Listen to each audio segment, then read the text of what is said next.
decade by decade. 1770s. It all began here, sort of. The culture that led to the founding of the United States had been building for centuries, since the first British settlement arrived on the shores. What started out as tiny groups of struggling settlers had developed into 13 thriving colonies. Thriving, angry colonies who were tired of being taxed by the British Crown. The king wasn't hearing their cries for reform, so there was only one thing left to do: declare independence. And on the 4th of July, 1776, that's exactly what they did. Of course, the British weren't taking that lightly. The first shots had already been fired in 1775, but now the colonies were officially in rebellion. They would be up against the full might of the British Empire. The Americans were outgunned, outarmed, and had little hope of winning. Unless you ask General George Washington and his troops, who kept the colonists in the fight far longer than expected, long enough to take us to the next decade. 1780s. Once it became clear that the American troops were holding on longer than expected, people started to pay attention to the conflict. The French, longtime rivals of the British, were particularly intrigued, and some even joined the Continental Army. The war dragged on, but the surprising victory of the Americans at the Battle of Yorktown set the stage for an American victory. By September of 1783, the British were ready to be rid of this troublesome colony, and a treaty was signed. The United States of America officially became its own country. Now they just had to run it.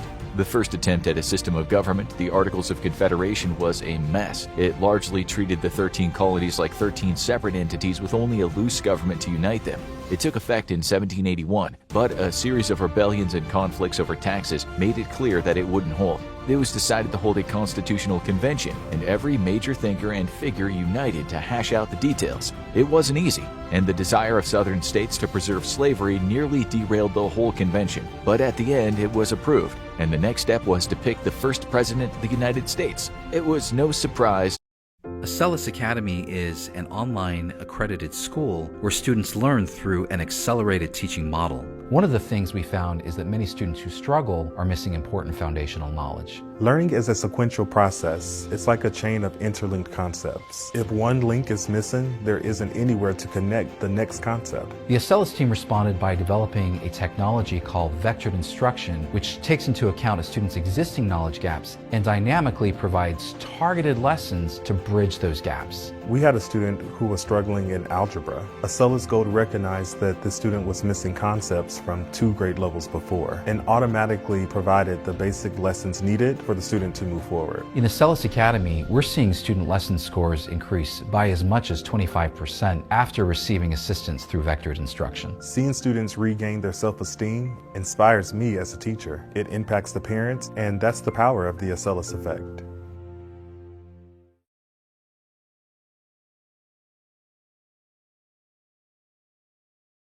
When the war hero George Washington won the election unopposed. But Washington would not have an easy time in office. 1790s. Washington was determined to lead as a nonpartisan president, opposing the existence of political parties, but history had other plans. His close ally, Alexander Hamilton, shared his Federalist leanings, but often endorsed the use of tougher sanctions, such as when Washington had to put down a rebellion by Western settlers against taxes on liquor. Hamilton initially advocated for insurrectionists to be executed, but Washington vetoed it. Putting down the rebellion had done enough to establish that the federal government would and could defend its authority. Vermont, Kentucky, and Tennessee joined the Union, and the new country looked strong. But opposition was brewing. While Washington's approach was popular, founding fathers Thomas Jefferson and James Madison didn't like the government's growing power. They accused the Federalists of heading back on the path to monarchy and created their own Democratic-Republican Party. While Washington was elected with no opposition in 1792, he shocked everyone by announcing.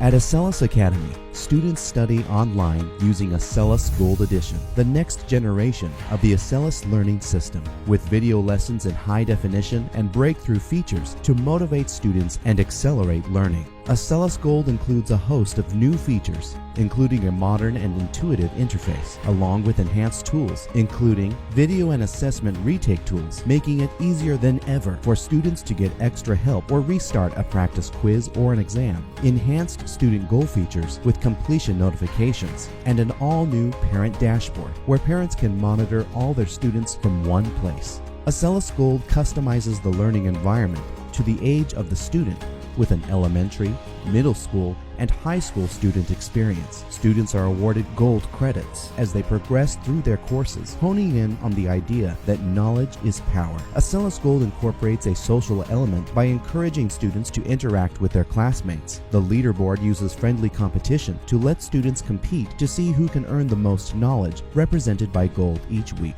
In Acellus Gold, students learn at their own pace and are given daily goals to keep their learning on track. Once their goals are finished for the day, the activities are unlocked. Students may choose from various activities designed to help them develop their writing, math facts, spelling, and fine motor skills for elementary. Older students can design a circuit or practice coding with robots.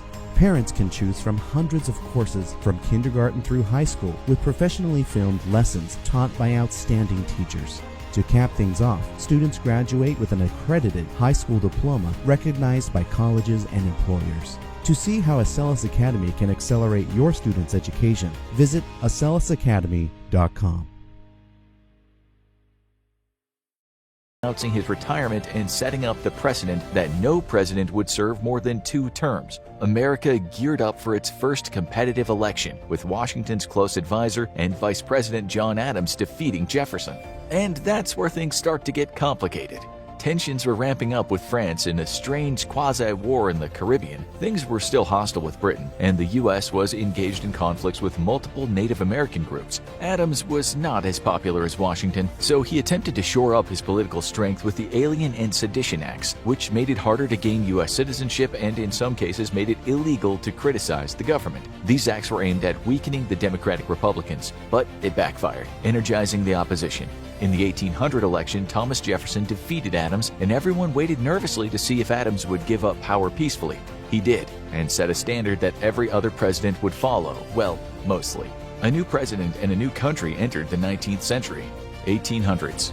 The first change of government in the United States would bring many unexpected results. For one thing, the United States was still a tiny sliver of its eventual size, but that would change in 1803 when Jefferson organized the Louisiana Purchase with post-Revolution France. This added a massive swath of land to the country, nearly doubling its size, and suddenly they began to look like a major global player. Jefferson also tried to calm down tensions with Britain and France by imposing a trade embargo on everyone. Was the U.S.'s isolationist era about to begin?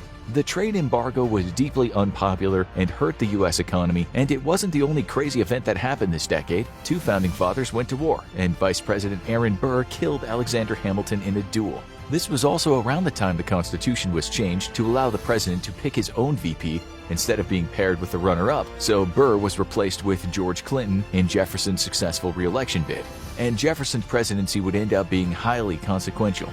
This was the period when Lewis and Clark set out on their expedition, when the steamboat was invented, and when the U.S. ended slave trade with Africa. They had more than enough slaves to staff the slave states already, but some states like New Jersey were beginning to abolish the barbaric practice. Jefferson's successful term led to his protege James Madison being elected to replace him in 1808, and Madison's term would start with a lull and continue with a bang, because the young country was about to be tested. 1810s. George Clinton had stayed on as Madison's VP, but the elder statesman died in 1812, just in time for the U.S. to face its biggest crisis yet.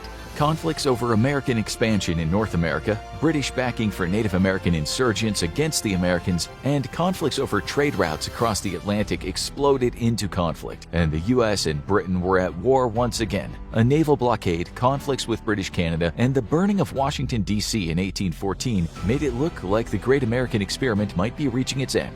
But never count out a Yankee. Led by General Andrew Jackson, the Americans turned back the British troops and captured the Spanish territory of Florida. A peace treaty ended the war, and an easily re-elected Madison prepared to retire. He had lost 2 vice presidents, with Elbridge Gerry dying only a year after taking office, and added 2 new states in Louisiana and Indiana. His close ally, James Monroe, would succeed him, continuing the Democratic Republicans' winning streak in 1816. Monroe would add 3 new states, Mississippi, Alabama, and Illinois. The Supreme Court would become a bigger player this era, ruling that federal authority was supreme over state laws. Monroe would be re-elected unanimously in 1820, but the era of the Founding Fathers was drawing to a close. 1820s. Monroe would continue to go down as one of the most successful American presidents, adding Missouri and Maine to the Union and Florida as a territory. He issued the Monroe Doctrine, which called for an end to European colonialism in the Western Hemisphere. But his successor would determine his legacy, and that was complicated. The leading candidate was fiery populist Andrew Jackson, still riding high off his military triumph. But while he got the most votes, he didn't get the majority in a four-way race, and Congress instead chose Secretary of State John Quincy Adams, the son of the former president. To say this was controversial would be putting it lightly. Adams took office with a cloud over his head, and his vice president was the ruthless slavery defender from South Carolina, John C. Calhoun. His presidency would soon be touched by tragedy as his father died, the same day as his rival Thomas Jefferson. But Adams' term would largely be inconsequential and ended the same way as his father's, with Andrew Jackson making him the second president defeated for re-election. Jackson's term would also begin with tragedy when his wife died of a heart attack before he was sworn in. This may have hardened him as he quickly made an impact as he took office, ordering mass numbers of Native Americans removed from their current lands as more and more settlers started moving west. It was Andrew Jackson's country now. 1830s. Andrew Jackson's presidency would be defined by conflict, one after another. The issue of slavery was continuing to boil over, with many northern states outlawing the practice, and escaped slave Nat Turner Russia and China have merged into one, so things are not looking good for the rest of the planet. And it was all done by me. I had already taken over all of Russia and most of Europe, but once I invaded and captured China, it was pretty much a wrap for everybody else. It's World War III and you're the commander of your very own nation. Choose which state or country you want to start as, and quickly get to work invading or making allies with other players. Command your troops in real time as you conquer the world. In Conflict of Nations, download now.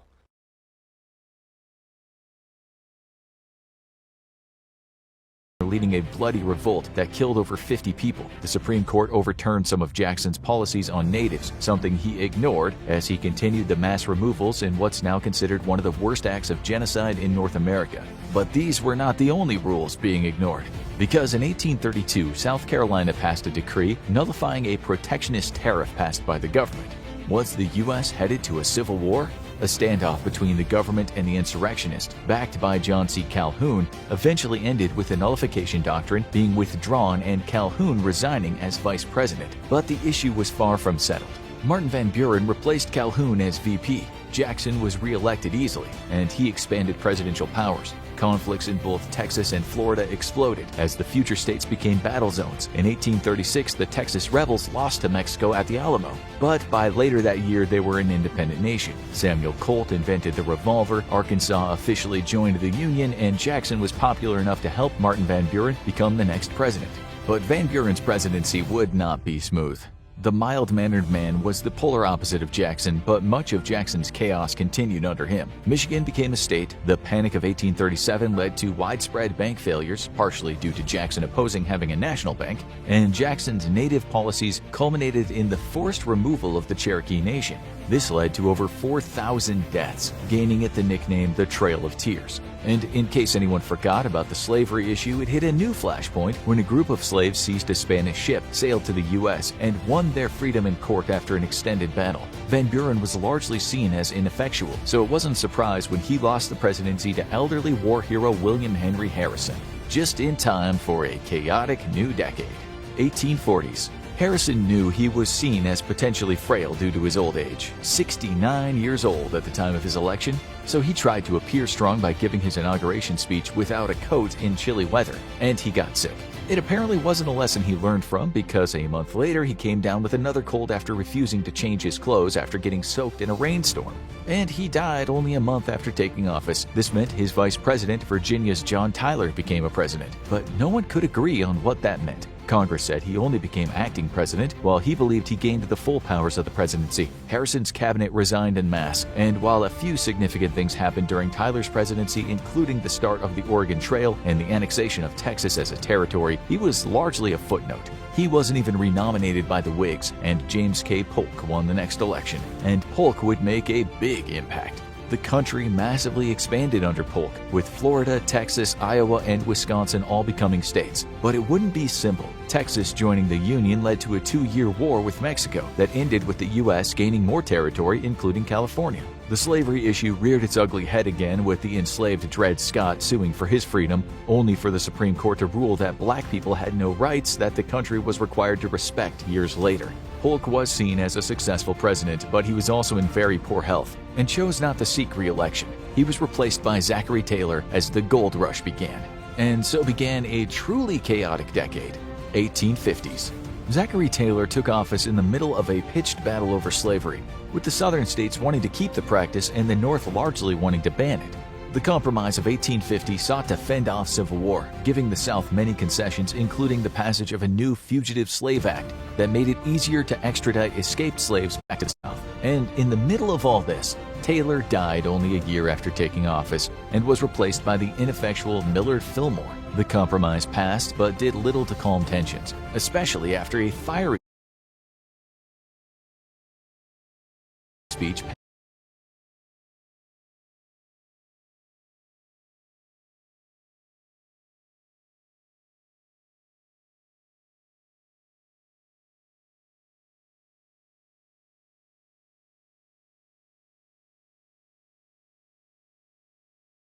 by the ailing former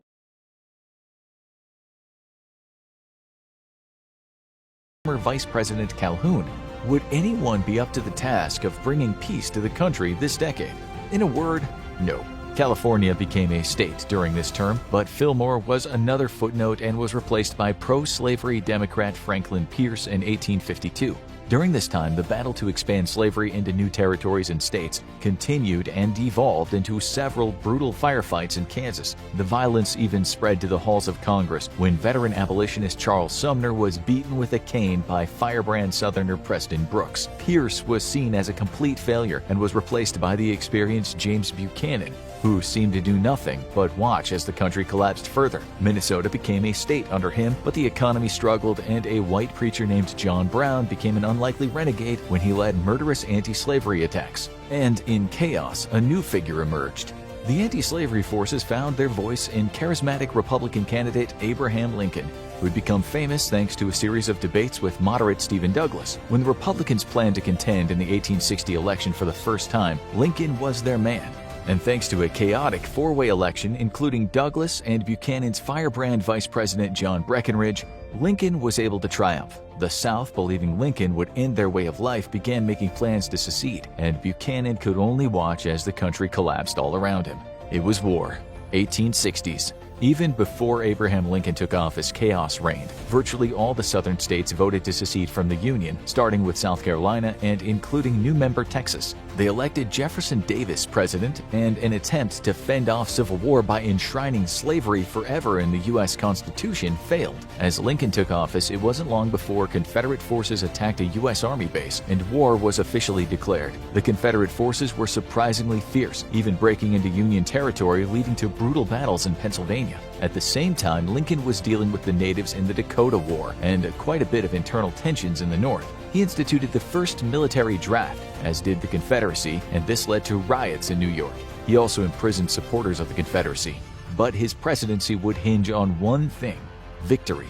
While the South fought fiercely and scored several major victories, the Union turned the tide thanks to the strategic prowess of General Ulysses S. Grant and had the South on the ropes by 1864. When Lincoln narrowly defeated General George McClellan, partially thanks to the support of his new Southern Vice President Andrew Johnson, Lincoln added West Virginia and Nevada to the Union, successfully routed the Confederacy and gained the surrender of General Robert E. Lee, and waged a fierce battle to outlaw slavery via constitutional amendment. It was successful, and his second term was off to a good start, but not for very long. Famous actor John Wilkes Booth ambushed Lincoln at Ford's Theater, turning the hero of the Civil War into the first U.S. president to be assassinated. Amid a national outrage, Andrew Johnson took office and quickly set about reversing much of the progress made. He wanted to go much easier on the South, and the Reconstruction program was scaled back. And although 2 additional amendments aimed at improving civil rights, Check it, Kev. Dude, I told you, DraftKings is the best place to bet touchdowns.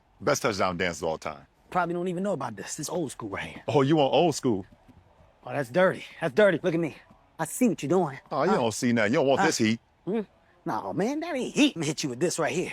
Get nasty on it. Touchdown. I didn't know that was gonna break. Get out. Respect. With DraftKings, new customers turn $5 into $200 instantly in bonus bets. The crown is yours.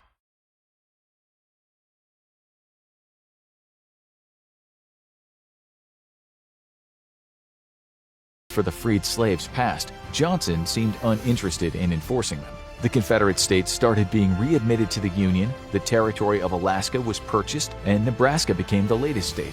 The heavily Republican Congress was so outraged by Johnson's inaction that they impeached him, but the vote to remove him failed by 1 vote. The drunk, incompetent Johnson didn't run for re-election in 1870, where Ulysses S. Grant won in a landslide. Would the broken country be able to recover? Outlook? Cloudy. 1870s. Grant would restore many of the principles of Reconstruction that Lincoln introduced, but it wouldn't solve all the local problems. The southern states that were readmitted quickly started passing laws segregating and restricting their black populations. A terror gang named the Ku Klux Klan, known for their famous white hoods, began targeting freed slaves and Northerners. The city of Chicago was devastated by a massive fire, killing over 300. While New York was in the grips of massive corruption under the Tammany Hall political empire. It was a chaotic time, but Grant had a lot of goodwill and easily won re-election in 1872. His second term would be characterized by conflict with native tribes, expansion in the West, and another economic crisis. Colorado became a state during this time, but he was largely seen as a far better general than a president. So, was it time for a change? The Democrats changed course in the 1876 election, nominating a charismatic anti-slavery Northerner, Samuel Tilden, against the little-known Representative Rutherford B. Hayes. Tilden seemed to win handily, but Hayes contested the results and an electoral commission awarded him several disputed states and the presidency. For a moment it seemed like things might devolve into open conflict again, until a compromise that ended the occupation of the South in exchange for them accepting the questionable results. Hayes' presidency was mostly inconsequential, with more native conflicts during the Nez Perce War. The most notable event might have been Thomas Edison inventing the first commercial light bulb in 1879. But it was a rare quiet period, with Hayes choosing not to run for re-election and being replaced by the equally laid-back James A. Garfield in a very close election. But the quiet wasn't going to last long. 1880s. William Henry Harrison's record was safe, but not by much. Only a few months after taking office, Garfield was shot by a deranged gunman who had worked on his campaign. He died several months later due to botched treatments by his doctors, and the mild-mannered Chester A. Arthur replaced him. Arthur saw himself as a caretaker president and focused his efforts on civil service reform. The American West was quickly becoming the wild. Chester A. Arthur replaced him. Arthur saw himself as a caretaker president and focused his efforts on civil service reform. The American West Electric Company became the most imperialist president the U.S. had seen up till now, and the 20th century was looming. As the 1900s rolled around, McKinley weathered the death of Vice President Hobart, picking the troublesome New York Governor Theodore Roosevelt, a controversial progressive, as his new running mate. The party bosses wanted Roosevelt, a popular Spanish-American war hero, out of the way. Together, the unlikely duo easily defeated Bryan for the second time and took office. McKinley was victorious. Roosevelt was contained in a position where he had very little power, and the 20th century was full of promise.